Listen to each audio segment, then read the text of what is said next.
Welcome to D C vlogs. ನಾನು morning ಒಂದು glass coffee ಜೊತೆ ಸ್ಟಾರ್ಟ್ ಮಾಡ್ತೀನಿ.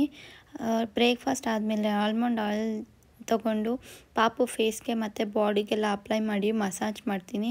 ಹಿಂಗೆ ಮಾಡಿ ಸ್ನಾನ ಮಾಡಿಸೋದ್ರಿಂದ ಪಾಪು ಸ್ಕಿನ್ ಟೆಕ್ಸ್ಚರ್ ಚೆನ್ನಾಗಿರುತ್ತೆ ಅಂತ. ಮತ್ತು ಅವಳಿಗೆ ಫೇಸ್ ಮುಟ್ಟಿದ್ರೇ ಆಗಲ್ಲ, ತುಂಬ ಅಳ್ತಾಳೆ. ಮುಖನೂ ಯಾರೂ ಮುಟ್ಟಬಾರ್ದು ಆ ಥರ ಅವಳಿಗೆ. ನಾನು ಡೈಲಿ ಇದೇ ಥರ ಮಸಾಜ್ ಮಾಡಿ ಸ್ನಾನ ಮಾಡಿಸೋದು ಪಾಪುಗೆ. ನಮ್ಮ ಪಾಪುನ ಫ್ರೆಶ್ ಅಪ್ ಮಾಡಿಸಿ ಅವಳನ್ನ ಚೆನ್ನಾಗಿ ಪ್ಯಾಕ್ ಮಾಡಿ ಸುತ್ತಿ ಮಲಗಿಸ್ಬಿಟ್ಟು ಆಮೇಲೆ ಊಟಕ್ಕೆ ಅನ್ನ ಸಾಂಬಾರು ಪಲ್ಯ ತಿಂದೆ.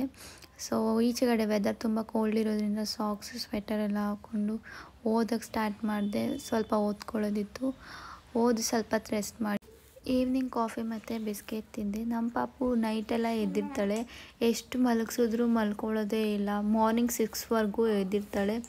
ಸೊ ನೆಕ್ಸ್ಟ್ ನಾನು ಡಿನ್ನರ್ ಮಾಡಿ ನನ್ನ ಡೇನ ಕಂಪ್ಲೀಟ್ ಮಾಡಿದೆ. Thank you for watching.